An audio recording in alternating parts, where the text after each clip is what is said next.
Welcome back to learn and grow with Sumi. അപ്പോൾ ഇന്ന് വന്നിട്ടുള്ളത് 8th സ്റ്റാൻഡേർഡിലെ സോഷ്യൽ സയൻസ്. ഓക്കെ, അതിൻ്റെ ചാപ്റ്റർ 5 ആയ constitution of India rights and duties. Okay, Indian ഭരണഘടന, അപ്പോൾ അവകാശങ്ങളും കർത്തവ്യങ്ങളും എന്ന ചാപ്റ്ററായിട്ടാണ് ഇന്ന് വന്നിരിക്കുന്നത്. ഓക്കെ, അപ്പോൾ നമ്മളുടെ ഇന്ത്യൻ ഭരണഘടനയുടെ ശില്പി എന്ന് പറയുന്നത് ആരാണ്?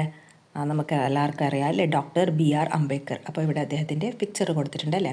പിക്ചർ മാത്രമല്ല, അദ്ദേഹം പറഞ്ഞൊരു വാക്യം കൊടുത്തത്, without the equality liberty would produce the supremacy of the few over the many. Equality without the liberty would kill individual initiative. Without fraternity liberty and equality could not become a natural course of the thing. Okay, അപ്പോൾ എന്താണെന്ന് പറയുന്നത്, without equality.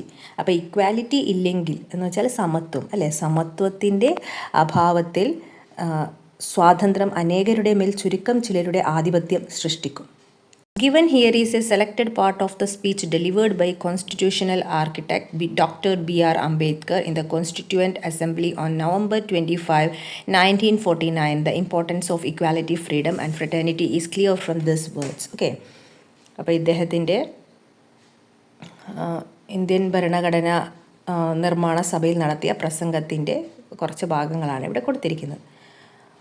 Okay, അപ്പോൾ ഇദ്ദേഹത്തിൻ്റെ വാക്കുകളിൽ പറയുന്നത് എന്താണ്? The importance of equality, സമത്വത്തിൻ്റെയും സ്വാതന്ത്ര്യത്തിൻ്റെയും അതുപോലെ സാഹോദര്യത്തിൻ്റെയും ഒക്കെ പ്രാധാന്യമാണ് ഇദ്ദേഹത്തിൻ്റെ ഈ വാക്കുകളിലൂടെ നമുക്ക് മനസ്സിലാക്കാനായിട്ട് സാധിക്കുന്നത്. Okay, in the preamble of Indian Constitution, it is declared that justice, liberty, equality and fraternity shall be protected for all citizens. Okay, അപ്പോൾ പ്രിയാമ്പിൾ ഓഫ് ഇന്ത്യൻ കോൺസ്റ്റിറ്റ്യൂഷൻ എന്ന് വെച്ചാൽ ഇന്ത്യൻ ഭരണഘടനയുടെ ആമുഖത്തിൽ തന്നെ ഡിക്ലെയർ ചെയ്തിട്ടുണ്ടായിരുന്നു എന്താണ്? നീതി, ജസ്റ്റിസ്, ലിബർട്ടി സ്വാതന്ത്ര്യം, ഈക്വാലിറ്റി സമത്വം ആൻഡ് ഫ്രറ്റേണിറ്റി സാഹോദര്യം, ഇതൊക്കെ എല്ലാ പൗരന്മാർക്കുമായിട്ട് സംരക്ഷിക്കുമെന്ന് ഡിക്ലെയർ ചെയ്തിട്ടുണ്ടായിരുന്നു. Okay, these are enshrined in the constitution as fundamental right and guiding principles state of policy. ഓക്കെ, അപ്പോൾ ഈ മൗലിക അവകാശങ്ങളായിട്ടും അതുപോലെ തന്നെ രാഷ്ട്രനയത്തിൻ്റെ നിർദ്ദേശക തത്വങ്ങളായിട്ടും ഇവയെ ഭരണഘടനയിൽ ഉൾപ്പെടുത്തിയിരിക്കുന്നു. Along with that, അതോടൊപ്പം തന്നെ the basic duties of citizen towards the nation and society are also mentioned in the constitution. This lesson discusses the right guidelines and duties enshrined in the Constitution of India. അപ്പോൾ രാഷ്ട്രത്തോടും സമൂഹത്തോടും പൗരന്മാരൊക്കെ പുലർത്തേണ്ട മൗലിക കർത്തവ്യങ്ങളും ഭരണഘടനയിൽ പ്രതിപാദിച്ചിരിക്കുന്നു. Okay, അപ്പോൾ Indian ഭരണഘടനയിൽ പ്രതിപാദിച്ചിട്ടുള്ള അവകാശങ്ങളും നിർദ്ദേശക തത്വങ്ങളും അതുപോലെ കർത്തവ്യങ്ങളുമാണ് ഈ പാഠത്തിൽ നമ്മൾ ചർച്ച ചെയ്യുന്നത്. ഓക്കെ, അപ്പോൾ ഇന്ത്യൻ ഭരണഘടനയുടെ ആമുഖത്തിൽ തന്നെ പറഞ്ഞിട്ടുണ്ട് എന്താണ്? എല്ലാ പൗരന്മാർക്കും ജസ്റ്റിസും ലിബർട്ടി, ഈക്വാലിറ്റി, ഫ്രറ്റേണിറ്റി ഒക്കെ എല്ലാവർക്കുമായിട്ട് സംരക്ഷിക്കും അല്ലേ. അതൊക്കെ ഓരോരുത്തരുടെയും മൗലിക അവകാശങ്ങളാണ് അല്ലേ. അപ്പോൾ അതിനൊക്കെ കുറിച്ചാണ് നമ്മൾ ഈ ഒരു ചാപ്റ്ററിൽ പഠിക്കാൻ പോകുന്നത്. ഓക്കെ, ഫസ്റ്റ് വൺ നമുക്ക് നോക്കാം, rights. After attending A seminar on the importance of right, the children make a discussion with the teacher, listen to it, what are the right mentioned in the conversation. Okay, അപ്പോൾ ഈ rights എന്ന് വെച്ചാൽ അവകാശങ്ങൾ. Okay, നമ്മളുടെ അവകാശങ്ങളെക്കുറിച്ചുള്ള ഒരു സെമിനാറൊക്കെ കേട്ടിട്ട് ഈ കുട്ടികൾ ടീച്ചറുമായിട്ടുള്ളൊരു ഡിസ്കഷന് നമുക്കിവിടെ കാണാനായിട്ട് സാധിക്കില്ല. എന്താണ് അവർ പറയുന്നത്, അവരുടെ കൺവെർസേഷൻ എന്താണെന്ന് നോക്കാം. ഒരു കുട്ടി ചോദിക്കും, teacher, it was said in the seminar that we have freedom to express our opinion, isn't our rights. അപ്പോൾ ഒരു കുട്ടി ചോദിക്കുന്നത്, നമ്മളുടെ അഭിപ്രായങ്ങൾ എന്തായാലും അത് തുറന്ന് പറയാനുള്ളൊരു സ്വാതന്ത്ര്യമുണ്ടെന്ന് സെമിനാറിൽ പറഞ്ഞിട്ടുണ്ട്. അപ്പോൾ അത് നമ്മളുടെ അവകാശമാണോ അവകാശമല്ലേ എന്ന് ചോദിക്കുകയാണ് കേട്ടോ. പിന്നെ മറ്റൊരു കുട്ടി ചോദിക്കുന്നുണ്ട്, it was said in the seminar that we also have right to protected from exploitation. Exploitation എന്ന് വെച്ചാൽ ചൂഷണങ്ങൾ. അപ്പോൾ ചൂഷണങ്ങളിൽ നിന്ന് സംരക്ഷണം ലഭിക്കാനുള്ള അവകാശവും ഞങ്ങൾക്കുണ്ടെന്ന് പറഞ്ഞു. അപ്പോൾ ഇതിന് രണ്ടിനുമായിട്ട് ടീച്ചർ പറയണേ, yes, all these are constitutionally granted right to everyone by the state. അപ്പോൾ ഇത് രണ്ടും എന്താണ്? ഭരണഘടനാപരമായി എല്ലാവർക്കും അതിന് അനുവദിച്ചിട്ടുള്ള ഒരു റൈറ്റ്സ് ആണ് എന്ന് ടീച്ചർ ആൻസർ പറയാണ് കേട്ടോ. അപ്പോൾ എന്തൊക്കെയാണ് ഇവർ പറഞ്ഞത്? നമുക്ക് right to freedom to express our opinion അല്ലേ, നമ്മളുടെ ഒപ്പീനിയനെ എക്സ്പ്രസ് ചെയ്യാനുള്ള ഫ്രീഡം, അതുപോലെ തന്നെ right to be protected from the exploitation. ഇവിടെ സൈഡിൽ ഹ്യൂമൻ റൈറ്റ്സ് എന്ന് കൊടുത്തിട്ടുണ്ട് അല്ലേ, മനുഷ്യ അവകാശങ്ങൾ എന്താണെന്ന് നോക്കാം. Has human being every one in the world has right to life a dignified and equal life without any discrimination on the basis of caste, religion, race, color, region, language or gender. Human rights are the right that protected the dignity and individuality of human being universally. Okay, അപ്പോൾ മനുഷ്യൻ എന്ന നിലയിൽ okay, എല്ലാ human as a human being എല്ലാവർക്കും, ഈ വേൾഡിലുള്ള എല്ലാവർക്കും എന്തുണ്ട്? Right to live dignified and equal life without any discrimination. Okay, അപ്പോൾ എല്ലാവർക്കും മനുഷ്യൻ എന്ന നിലയിൽ ജാതി, മതം, വംശം, ഭാഷ ഇങ്ങനെ യാതൊരു വിവേചനമില്ലാതെ നമുക്ക് ജീവിതം നയിക്കാനുള്ള ഒരു അവകാശം എല്ലാവർക്കും ഉണ്ട്. ഓക്കെ, അപ്പോൾ ഇത്തരത്തിലുള്ള ഒരു മനുഷ്യൻ്റെ അഭിമാനത്തെയും വ്യക്തിത്വത്തെയൊക്കെ സംരക്ഷിക്കുന്ന അവകാശങ്ങളെയാണ് ഹ്യൂമൻ റൈറ്റ്സ് എന്ന് പറയുന്നത്. ഓക്കെ, നോക്കാം. Rights are those that are accepted by the society in terms of claim made and recognised and enforced by the state through law. Okay, അപ്പോൾ അവകാശങ്ങൾ എന്നാൽ റൈറ്റ്സ്, അവകാശങ്ങൾ അല്ലേ? അവകാശങ്ങൾ എന്നാൽ എന്താണ്?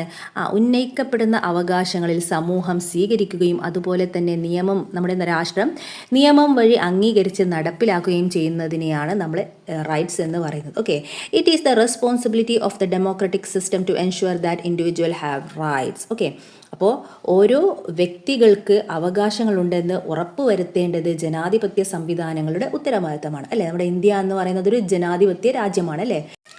It is the responsibility of democratic system to ensure that individuals have right. Okay, അപ്പോൾ വ്യക്തികൾക്ക് അവരുടെ അവകാശങ്ങൾ ഉറപ്പുവരുത്തേണ്ടത് ജനാധിപത്യ സംവിധാനങ്ങളുടെ ഉത്തരവാദിത്തമാണ്. This should be implemented by the government through law. അപ്പോൾ ഇത് നിയമം വഴി നടപ്പിലാക്കേണ്ടത് ഗവൺമെൻറ്റാണ് അല്ലേ? അപ്പോൾ ഗവൺമെൻറ്റാണ് ജനങ്ങൾക്ക് അവരുടെ അവകാശങ്ങൾ ഉറപ്പുവരുത്തേണ്ടത്. This should be implemented by the government through law. All a list included the constitution of most democratic state for that purpose. അപ്പോൾ ഇതിനായിട്ട് മിക്ക ജനാധിപത്യ രാജ്യങ്ങളിലും ഒരു പട്ടിക, ഒരു ടേബിള് യൂസ് ചെയ്തിട്ടുണ്ട്. Okay, this list of right places certain limitation of the government when it comes to interfere with the right of individuals. In addition it also ensures redressal in the case of violation of right. Okay, അപ്പോൾ ഈ ഒരു ലിസ്റ്റിൽ വ്യക്തികളുടെ അവകാശങ്ങളിൽ ഇടപെടുന്നതിന് ഗവൺമെൻറ്റിന് ചില പരിമിതികൾ ഏർപ്പെടുത്തിയിരിക്കുന്നു. കൂടാതെ അവകാശ ലംഘനമുണ്ടായാൽ അതിനുള്ള പരിഹാരവും ഉറപ്പുവരുത്തുന്നുണ്ട്. ഓക്കെ, അപ്പോൾ നമ്മളെ ജനങ്ങൾക്ക് എന്തുണ്ട്? അവകാശങ്ങളുണ്ട് അല്ലെ? നമ്മൾക്ക് സ്വന്തമായിട്ട് അവകാശങ്ങളുണ്ട്, അത് നമ്മൾക്ക് ഗവൺമെൻറ് ഉറപ്പ് വരുത്തുന്നുണ്ട്. അപ്പോൾ അതിലെന്തെങ്കിലും വിട്ട് അവകാശ ലംഘനം ഉണ്ടായാൽ അതിനുള്ള പരിഹാരവും ഉറപ്പാക്കുന്നുണ്ട്.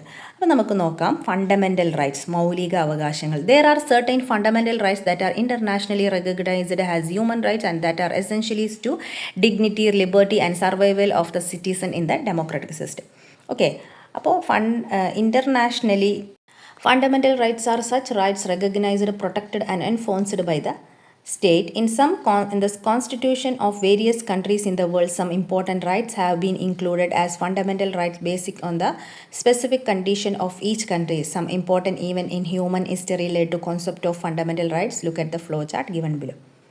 ഓക്കെ, അപ്പോൾ ലോകത്തെ വിവിധ രാജ്യങ്ങളുടെ ഭരണഘടനകളിൽ അതത് രാജ്യങ്ങളിലെ സാഹചര്യങ്ങളിൽ ചില സുപ്രധാന അവകാശങ്ങൾ മൗലിക അവകാശങ്ങളായിട്ടൊക്കെ ഉൾക്കൊള്ളിച്ചിട്ടുണ്ട്. ഓക്കെ, അപ്പോൾ താഴെ മൗലിക അവകാശം ഈ ഒരു ഫ്ലോ ചാർട്ട് കൊടുത്തിട്ടുണ്ട്. നമുക്ക് നോക്കാം എന്താണ് the timeline of fundamental right. Okay, അപ്പോൾ ഫണ്ടമെൻ്റൽ റൈറ്റിൻ്റെ വഴി. Magna Carta, the first official document in the world to refer civil right and liberty. Okay, Magna Carta എന്ന് വെച്ചാൽ ആദ്യമായിട്ട് വന്ന ഔദ്യോഗിക രേഖയാണ്. എന്തിനെ? പൗരാവകാശത്തെയും സ്വാതന്ത്ര്യത്തെയും പരാമർശിക്കുന്ന ആദ്യത്തെ ഔദ്യോഗിക രേഖയാണ് മാഗ്ന കാർട്ട. നോക്കാം Magna Carta. The Magna Carta is the earliest written document of the right in the Britain. The terms Magna Carta means big document. It is an official document declaring that the king and his government are not above the law. Okay, അപ്പം Magna Carta എന്ന് വെച്ചാൽ എന്താണ്? ബ്രിട്ടനിലെ ആദ്യകാലത്ത് രൂപപ്പെട്ട ഒരു രേഖയാണ് കേട്ടോ. അപ്പോൾ ഇതിൻ്റെ അർത്ഥം എന്ന് പറയുന്നത് ഇതൊരു ഒഫീഷ്യൽ ഡോക്യുമെൻ്റ് ആണ് കേട്ടോ. അപ്പോൾ കിങ്ങും അതുപോലെ അവിടുത്തെ ഗവൺമെൻറ്റൊന്നും ഈ നിയമത്തിന് അധീതരല്ല എന്നാണ് പറഞ്ഞിരിക്കുന്നത് എന്ന് പ്രഖ്യാപിക്കുന്ന ഒരു രേഖ. Okay, in 1215 the people forced King John, the ruler of England, to sign this document. അപ്പോൾ ഈ ഇംഗ്ലണ്ടിലെ ഭരണാധികാരിയായിരുന്ന ജോൺ രാജാവിനെ ഇതിൽ നിർബന്ധിച്ചിട്ട് വെപ്പിക്കുകയായിരുന്നു അവിടുത്തെ ജനങ്ങൾ. Okay, it later become the basis of the British parliament powers and legal principles. England petition of the right and bill of right were shaped by influenced of Magna Carta. അപ്പോൾ ഇത് പിന്നീട് ഒരു അടിസ്ഥാന ഘടകമായിട്ട് മാറി. ഓക്കെ, അപ്പോൾ ഇംഗ്ലണ്ടിലെ petition of rights, bill of rights എന്നീ അവകാശ രേഖകളിൽ മാഗ്ന കാർട്ടയുടെ സ്വാധീനം രൂപപ്പെട്ടതാണ്. ഓക്കെ, അപ്പോൾ after Magna Carta United State of bill rights 1789. അപ്പോൾ ലോകത്തിലെ bill of right mentioned in the world first written constitution. ആദ്യമായിട്ട് എഴുതപ്പെട്ട ഭരണഘടന പരാമർശിച്ചിരിക്കുന്ന അവകാശ രേഖയാണ് എന്ത് United State of bill rights എന്ന് പറയുന്നത്. ഓക്കെ. ഇനി declaration of human rights after the French revolution. Declaration of Right of the Man and of the Citizen 1789. Bill of Right definition human right that influenced the nation of world. ലോകരാജ്യങ്ങളെ സ്വാധീനിച്ച മനുഷ്യാവകാശങ്ങളെ നിർവചിക്കുന്ന ഒരു അവകാശ പ്രമാണമാണ് എന്ത് this human right after the French revolution. Okay. Next United Nation Universal Declaration of human Rights. Universal Declaration of human Rights 1948. Bill of right issued by the United Nation for implementation by all member state. എല്ലാ അംഗരാജ്യങ്ങളിലും നടപ്പാക്കുന്നതിനായി ഐക്യരാഷ്ട്ര സംഘടന പുറപ്പെടുവിച്ച ഒരു അവകാശ രേഖയാണ് ഇത് Universal Declaration of human Rights. Okay. The above mentioned lines of rights have played a crucial role in the formation of concept of fundamental rights. അപ്പോൾ ഇതൊക്കെ കൂടിയിട്ടാണ് എന്തുണ്ടായത്, നമ്മുടെ ഫണ്ടമെൻ്റൽ റൈറ്റ്സ് ഉണ്ടായത്. These have influenced the inclusion of fundamental rights in the constitution of many democratic countries. Our constitution also ensures the certain rights at fundamental rights. അപ്പോൾ നമ്മളുടെ ഭരണഘടനയിലും ചില അവകാശങ്ങൾ മൗലിക അവകാശങ്ങളായിട്ട് ഉൾക്കൊള്ളിച്ചിട്ടുണ്ട്. Fundamental rights in Indian constitution. അപ്പോൾ Indian കോൺസ്റ്റിറ്റ്യൂഷൻ്റെ fundamental മൗലിക അവകാശങ്ങൾ ഏതൊക്കെയാണെന്ന് നോക്കാം.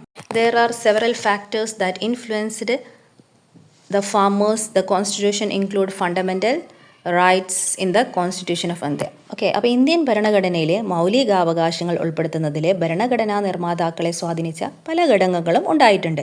The main factors is the denial of right that Indian people had to suffer during the British rule. അപ്പോൾ അതിലൊരു പ്രധാന ഘടകം എന്ന് പറയുന്നത് ബ്രിട്ടീഷ് ഭരണകാലത്ത് ഇന്ത്യൻ ജനത അനുഭവിക്കേണ്ടി വന്ന അവകാശ നിഷേധങ്ങളാണ്. ഓക്കെ. അപ്പോൾ നമ്മൾ അത് മുമ്പത്തെ ഇതിലൊക്കെ പഠിച്ചിട്ടുണ്ടായിരുന്നു അല്ലേ ചാപ്റ്ററിൽ. The value upheld by the freedom struggle and the ideas of Indian Renaissance movement are the other factors that influenced the fundamental rights of the Indian Constitution. അപ്പോൾ സ്വാതന്ത്ര്യ സമരം ഉയർത്തിപ്പിടിച്ച മൂല്യങ്ങളും അതുപോലെ തന്നെ ഇന്ത്യൻ നവോത്ഥാന പ്രസ്ഥാനത്തിൻ്റെ ആശയങ്ങൾ എന്നിവ ഭരണഘടനയിലെ മൗലികാവകാശങ്ങളെ സ്വാധീനിച്ച മറ്റു ഘടകങ്ങളാണ്. Okay. The right mentioned in the constitution of other countries and the bill of rights which are pursues of fundamental rights have influence the fundamental rights in our constitution. അപ്പോൾ മറ്റു രാജ്യങ്ങളുടെ ഭരണഘടന നമ്മൾ നേരത്തെ പറഞ്ഞു അല്ലേ. അപ്പോൾ അതിൽ പരാമർശിച്ചിട്ടുള്ള അവകാശങ്ങളും അവകാശ രേഖകളും നമ്മുടെ ഭരണഘടനയിലെ മൗലികാവകാശങ്ങളെ സ്വാധീനിച്ചിട്ടുണ്ട്. Fundamental rights are enshrined in part 3 of the constitution of India. അപ്പോൾ ഇന്ത്യൻ ഭരണഘടനയുടെ ഭാഗം പാർട്ട് 3യിലാണ് മൗലികാവകാശങ്ങൾ ഫണ്ടമെൻ്റൽ റൈറ്റ്സിനെ കുറിച്ച് പറയുന്നത് കേട്ടോ. Common laws usually protect and enforces territorial rights but it is the constitution that protect the and ensures the fundamental rights. Let us check the fundamental rights are guaranteed by the constitution. അപ്പോൾ സാധാരണയായിട്ട് നിയമപരമായ അവകാശങ്ങളെ സംരക്ഷിക്കുകയും നടപ്പിലാക്കുകയും ചെയ്യുന്നത് സാധാരണ നിയമങ്ങളാണ് അല്ലേ. എന്നാൽ മൗലിക അവകാശങ്ങളെ സംരക്ഷിക്കുന്നതും ഉറപ്പുവരുത്തുന്നതും ഭരണഘടനയാണ്. അപ്പോൾ ഭരണഘടന ഉറപ്പു നൽകുന്ന ഈ ഫണ്ടമെൻ്റൽ റൈറ്റ്സ് ഏതൊക്കെയാണെന്ന് നമുക്ക് നെക്സ്റ്റ് നോക്കാം. ഓക്കെ. First one right to equality.